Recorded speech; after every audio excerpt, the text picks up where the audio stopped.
ഓമനെ കുഞ്ഞേ നിന്നെ ആ പാട്ട് ഓർമ്മയുണ്ടോ ശരിക്കും പാടിയതിനെ കുറിച്ച്? ജയചന്ദ്രൻ സാറിന്റെ ആദ്യത്തെ പാട്ടാണ് ശിവാംഗിയുടെ. ഓർമ്മയുണ്ട്.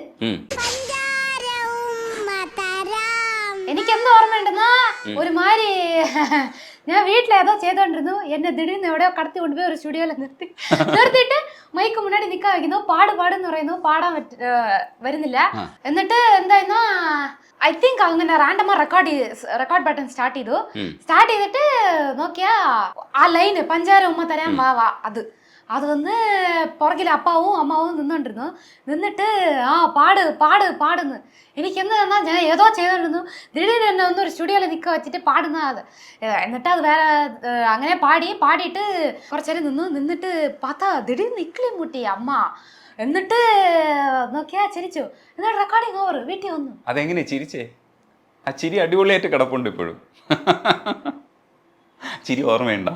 ചിരി ഓർമ്മയുണ്ട്. ഇപ്പൊ കൂടെ റീസെന്റ് റീലിൽ വന്നു.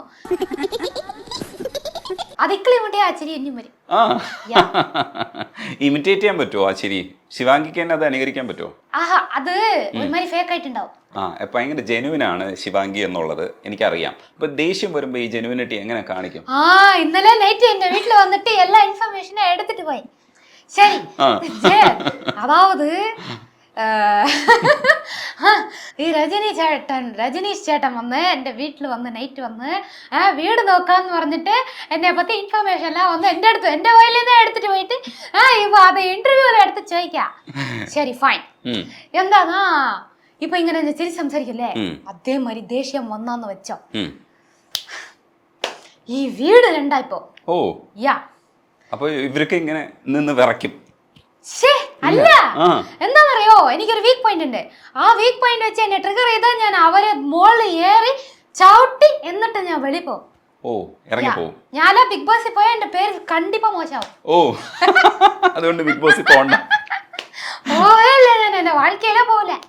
ഇന്നലെ ഞാൻ ചോദിക്കുന്ന സമയത്ത് എന്നെ ശിവാംഗി പറഞ്ഞു, ഈ ദേഷ്യം കൺട്രോൾ ചെയ്യേണ്ടതില്ല, അപ്പൊ മറ്റുള്ളവർക്ക് വിഷമാവൂലേ, അത് ഹാംഫുൾ ആവൂലേ, അങ്ങനെ ചിന്തിക്കൂലേ? അത് ആരുടെ അടുത്ത് ദേഷ്യം കാണിക്കണമെന്നുണ്ട്. ഇപ്പൊ ആരോ വഴിയിൽ റോട്ടിൽ പോകുന്ന പറവല്ല, അവര് എന്ത് പറഞ്ഞാൽ നമുക്കെന്താ, എന്തിനാ അവർക്കും നമുക്ക് സംബന്ധമല്ല.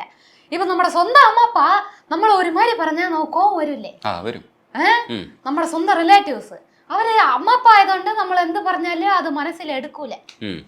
സോ അതുകൊണ്ട് അങ്ങനെ നമ്മാണ് പറഞ്ഞ എനിക്കറിയില്ല, അവര് മനസ്സിലെടുത്തിട്ടുണ്ടായില്ല.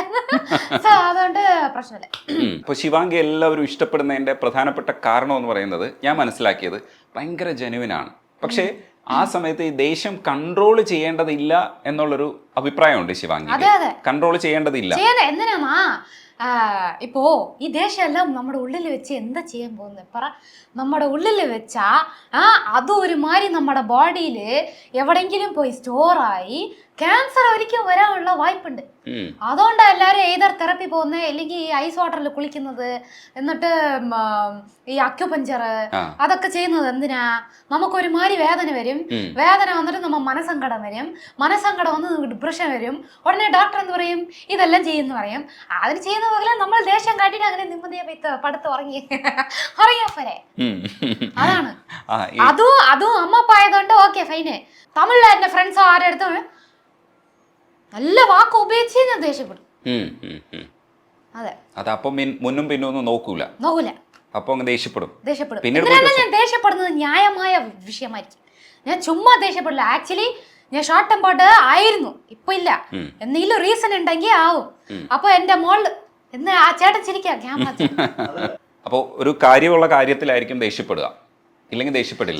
അല്ലെങ്കിൽ ദേഷ്യപ്പെടില്ല. ഞാൻ ചെയ്യാത്ത ഒരു തെറ്റിനെ ഒന്നും ഞാൻ ചെയ്തു എന്ന് പറഞ്ഞാൽ എനിക്ക് ഭയങ്കര ദേഷ്യം വരും. അതാ ആരായിരുന്നോ കൂടെ ഞാൻ ഒന്ന് സ്പെയർ ചെയ്യേയില്ല. ഞാൻ അവരുടെ മൂല തല കയറി അടിച്ചിട്ട് എന്നിട്ട് ഈ അമ്മ അല്ല ഒന്ന് അപ്പാർട്ട്മെന്റ് മൊത്തം കേൾക്കുന്ന പറയും. പറവല്ല, കേൾക്കട്ടെ, അവർ വരട്ടെ, എന്നെ ഒന്ന് നോക്കട്ടെ, എനിക്ക് കവളയല്ല എന്നാൽ ഞാൻ ഒന്ന് ഫീൽ ആവും. പുറത്തിറങ്ങി സുഹൃത്തുക്കളോടൊക്കെ ഇത് ചെയ്തതിന് ശേഷം പിന്നീട് പോയിട്ട് സോറി പറയൂ ശിവാംഗി? അവരെ എന്നെ ഒന്ന് സോറി പറയും. അത് ആ കാര്യത്തിനാണ് നമ്മൾ ദേഷ്യപ്പെട്ടത്, അതുകൊണ്ട് സോറി ഒന്ന് പറഞ്ഞു കഴിഞ്ഞാൽ പിന്നെ നമുക്ക് കുഴപ്പമില്ല, പിന്നെ നമ്മളത് ക്ഷമിച്ചു കൊടുക്കും. ഇപ്പോ ഞാൻ വന്ന് തേവല്ലാതെ കോപ്പിട്ടു, അതായത് ആവശ്യമില്ലാത്ത കാര്യത്തിൽ കോപ്പിട്ടത് ഞാൻ സോറി ആയിരിക്കും. അവരെന്നെ ഹേർട്ട് ചെയ്താൽ ഞാൻ തിരിച്ചു പോയി പറയും, ഞാൻ തന്നെ സോറി ആക്കണ്ടേ. അതെ, ഈ വീട്ടില് സാധാരണഗതിയിൽ മാമുമായിട്ട് ക്ലാഷ് വരുന്നത് ഏത് കാര്യത്തിനാണ് കൂടുതൽ? അത് ഞാൻ അമ്മ വന്നിട്ട് പറയാം. അതെ, അമ്മ വരട്ടെ, അത് നമുക്ക് പിന്നെ പറയാം. എനിക്ക് ആ പാട്ടില്ലേ ചിന്ന ചിന്ന വന്ന കുയിൽ, ഇളയരാജ സാറിന്റെ പാട്ട് എനിക്ക് ഭയങ്കര ഇഷ്ടമാണ് ശിവാംഗി പാടുന്ന കേൾക്കാൻ. അത് പാടിയാലോ?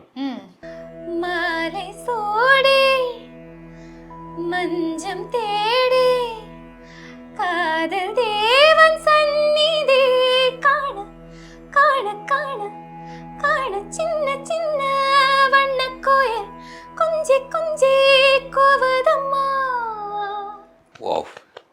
സ്റ്റേജിൽ ശിവാംഗി പാടുന്നത് ഭയങ്കര ഫീലാണ്. എന്താണെന്നറിയോ, ഓഡിയൻസിനെ നോക്കിയാൽ നമുക്ക് മനസ്സിലാവും ഇങ്ങനെ കേൾക്കാൻ വേണ്ടിയിട്ട് ഇങ്ങനെ കാത് കൂർപ്പിച്ചിരിക്കുന്ന കുറേ ഓഡിയൻസ് ഉണ്ട്. ഭയങ്കര രസമാണ്. ഇത് കഴിയുമ്പോൾ ശരിക്കും കൈയടിക്കാൻ കൂടി അവർ ചിലപ്പോൾ മറന്നു പോകും. അതാണ് അതിൻ്റെ ഒരു ഫീല്. ആ പാട്ട് ഭയങ്കര രസമായിട്ടുണ്ടായിരുന്നു. ഇതേപോലെ തന്നെയാണ് റഹ്മാൻ സാറിൻ്റെ സ്നേഹിതനെ ഉള്ളൊരു ഫീലില്ലേ, സ്നേഹിതനെ നമുക്ക് പാടണം. ഇത് കുറച്ച് കഴിഞ്ഞിട്ട് സ്നേഹിതനെ പാടാം. ഈ ആൾക്കാരോടൊക്കെ ക്രഷ് തോന്നുന്ന ഒരു സമയത്തും അമ്മയോടും ഒക്കെ ക്രഷ് വന്ന് പറയാറുണ്ട്. പശുവിന്റെ കേസിൽ തന്നെ ക്രഷ് ഇങ്ങനെ പുറത്ത് നിന്ന് പറയാം, നമ്മൾ സ്റ്റേജിലൊക്കെ നിന്ന് എന്നെ പറയാൻ കഴിയാന്ന് പറയുന്നത് അതൊരു കുറച്ചുകൂടെ ഗട്ട്സ് വേണ്ട ഒരു പരിപാടിയല്ലേ? അത് ഗട്ട്സ് അല്ല ആക്ച്വലി. ഇപ്പൊ ആലോചിക്കുമ്പോ അതൊരു മണ്ടത്തരായിരുന്നു. ശരിക്കും ഞാൻ വിചാരിച്ചില്ല അങ്ങനെ ഒരു ആൻസർ. അത് ആരെങ്കിലും സ്റ്റേജിൽ പോയി അങ്ങനെ പറയാ? അങ്ങനെ പറഞ്ഞൂടെ?